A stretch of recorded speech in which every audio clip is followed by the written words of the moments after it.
It's a night when we journalists get a glimpse into the Hollywood glamour. Yeah, celebrities, Washington insiders, politicians, athletes all get to mix with the president. It is the annual White House Correspondents' Dinner. It is tomorrow night. We affectionately call it the Nerd Prom. We are nerds, that's right. I've been to about 10 of these. I'm going to attend tomorrow.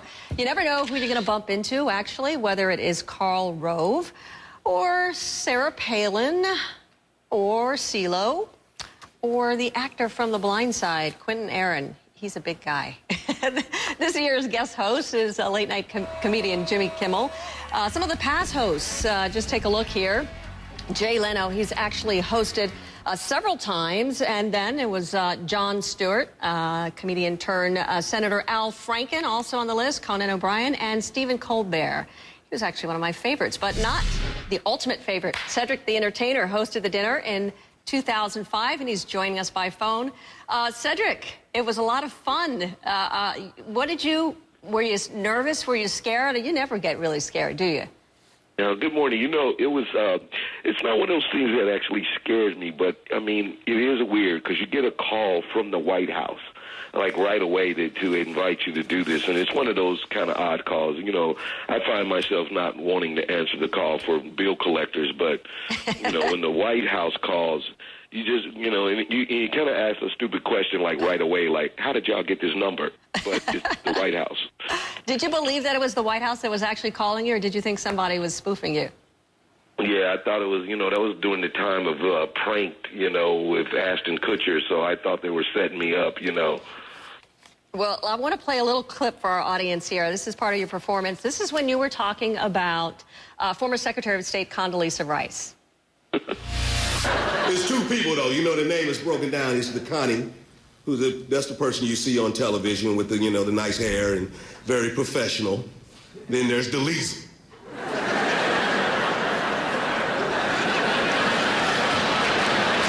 See the one with her hair wrapped up on the phone with her girlfriend watching BET, talking about,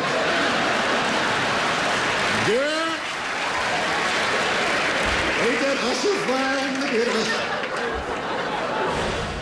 Cedric, man, you went after her. That was so fun. She took it all in good heart there. Was there anything that they told you that you weren't allowed to say about the president or the first lady or any of those folks? No, actually, it's a pretty fun, open night. I mean, the expectation is not necessarily a roast of the president, but they do want you to take some stabs at him and rib him. And of course, both the president and the first lady usually speak at these situations. And then that particular evening, the first lady was just really fun. She had given the president such a hard time, George W. Bush, that I had jokes where I was going to roast him even more. But once she kind of gave him a hard thing about being a desperate housewife and all that kind of stuff, I just kind of took it easy on him and went after the former Secretary of State. Yeah, I remember that First Lady Laura Bush was very funny that year. I want to play another clip for our audience here. I think this is when you were talking about the military and Secret Service. But I don't want to be in the military. I just couldn't do that one. If I did, it's one job that I could do. It'd be the one job would be the guy that greet the president when he get off the helicopter. That's it. You know what I'm saying? I mean, you get some TV time, It's a cool little gig, Mr. President. That's it for me. I'm going to have some lunch. You're not leaving anytime soon, are you? All right, I'm going to holler at you. You want me to get the dog? Okay, I'll get the dog. You have any advice for Jimmy Kimmel? He's going to be hosting this year. Well, Jimmy Kimmel is one of the best, man. He's a really funny dude, and the main thing is to be prepared, and is really kind of getting an idea of who else is going to be in the room as well, because one, you're in for this situation, you're in approaching an election year, so you don't want to really kind of kill the president. You want to have a lot of fun with there. Of course, Barack Obama he's kind of cool, so it's really hard to do like a lot of jokes on him. So again, fill out the room, see who else is in there, and then prepare to open up open up your show to kind of talk about what's going on in Washington politics or in the background. And Jimmy's really great at that. He's got great writers, so I'd expect it to be a good evening. And I understand you got another project that you're working on, a new sitcom starting on TV Land. Can you tell us a little bit about it? Yeah, I'm doing The Soul Man. I play an ex-R&B singer who becomes a minister late in life, and I'm kind of torn between my two worlds. I go from singing soul to saving souls, and so it's funny about how you kind of change careers in midlife, and but one is so irreverent, and I got to take my family along for the ride, and my wife is used to living in Vegas, drinking martinis and having a good time with her friends and riding in limos, and now we kind of these servants of the higher power. So that's gonna be it's a fun world. Yeah, it sounds like a lot of fun. Cedric, you're always entertaining, so thank you for being with us. We'll check in with you later and let you know how the dinner goes tomorrow. That'll be awesome. All right, call it the nerd ball. But you still dress really cool. We try. We bring it. We bring it. All right, thank you, Cedric. All right, I'll holler. I want to bring in our political panel to talk about all things political. Democratic strategist Maria Cardona, conservative commentator Matt Lewis. Cedric said, let's holler, so let's do it. Let's talk about it. The Nerd Prom tomorrow, White House Correspondents' Dinner. Maria, you've attended these. Give me your best. Give me your best story. I have a couple. So I was there in 2000, the last year of the Clinton administration, when I was communications director for the INS, and we were in the middle of the whole Elian Gonzalez issue. Oh, my goodness. And I remember meeting several Cuban stars whose names will remain silent. I'm not going to say who they were, and they were very, very nice to me, but I was so nervous the whole time, Suzanne, because for that whole year, I was persona non grata in Miami because of what we were doing with Elian in terms of returning to his father. So the whole time, I was like, please don't remember who I am, and please don't remember what I'm doing. So that's one. And then a couple of years ago, I kept running into people, and in a couple of parties, they kept confusing me with Kate Walsh, the actress, from Private Practice, which I've been told I look like her, but it happened twice in one night, so. Nice. I guess I do. Signing autographs and stuff. Matt, you got anything for us? People always confuse me with Clooney, and that's embarrassing. No, actually, I met you, Matt. I met Charlie Wilson. That was the highlight. I met Charlie Wilson one year. Charlie Wilson's War had just come out, the Tom Hanks movie. It was just an honor to meet him. Of course, he's no longer with us, so you never know who you're going to meet. A lot of great people show up. It's a lot of fun. Yeah, and I mean, people might not realize this, but there's this competition between the networks who gets the hottest, most interesting celebrities, right?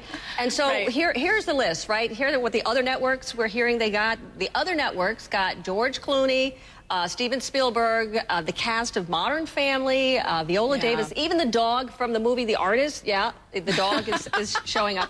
But Fox has, we understand, Lindsay Lohan and Kim Kardashian. Guess who we have?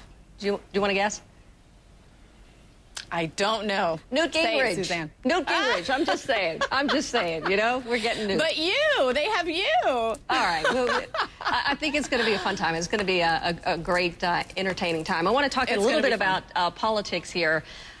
Entertainment tonight, right? Ann Romney talking about the challenges in her family, dealing with the campaigns, dealing with MS, but she also wanted to talk about her husband and the funnier side, the more real side to him. I want you to watch. They're funny. They're not accurate, but they're funny. How are they not accurate? Because he is not, actually, Mitt is a very funny guy. And he's not, I mean, he doesn't comb his hair when we're, not going places. It's like all over the place. And he doesn't have perfectly coiffed hair when he wakes up in the morning. He really doesn't. Would you ever do it? Would you make an appearance on SNL? No one ever has thought about me. I'm not funny. That has never even crossed my mind. Really? That's the first time. And yes, of course, that would be a great thrill. So, Matt, let's talk a little bit about that, because she kind of makes fun of him with the hair and all that stuff being all askew. I remember we had, when Michelle Obama was talking about, the hole in Barack Obama's socks and all of that. Is there a danger sometimes if it's, TMI and people don't want to really see the other side? Well, she did have that line about Mitt Romney Unzipped, which was a little bit little bit embarrassing, but look, I think that Michelle Obama and Ann Romney are both amazing. I mean, they're on this high level where they're being interviewed, national television, and these women are arguably better than their husbands. I mean, I would almost think Ann Romney could be running for president. I mean, she's beautiful, charismatic, and she has, as you noted, a story of overcoming different tragedies and illness. I mean, wow, what an amazing political spouse. If I were advising Mitt Romney, I would say more Ann Romney. Any chance you have to put her on TV, do it. She's great TV. Maria, would you agree that is a secret weapon there? Yeah, but here's the problem, Suzanne. For somebody like President Obama, and if you're an independent voter and you're really trying to make your decision, you look at President Obama and you say, look, this is somebody who arguably does understand what middle-class families are going through, what my family is going through. He talks about middle-class tax cuts, small business tax cuts, is with women on their issues, and he has an amazing wife. Wow, absolutely. If you look at somebody like Mitt Romney, what they might think is this is somebody who is completely out of touch, talks about elevators for their cars and how rich his friends are, not somebody who's going to understand what I'm going through, which is really too bad because his wife rocks. So at the end of the day, voters are not going to make their decisions based on the wives. It's the person, the candidate who's on the ballot, whose decision the voter is going to look at their policy. So that's the issue there. We got to leave it there, Maria, Matt. Thank you so much. I guess we can all agree that the wives rock, right? I mean, that's the wives rock, no question. Okay. You guys have a good weekend. Thanks, Suzanne. Later, finding love, second time around. As I age, I wonder, will I be able to find somebody that I'm compatible with and who I'm excited about? Why baby boomers are divorcing at double the rate of prior generations.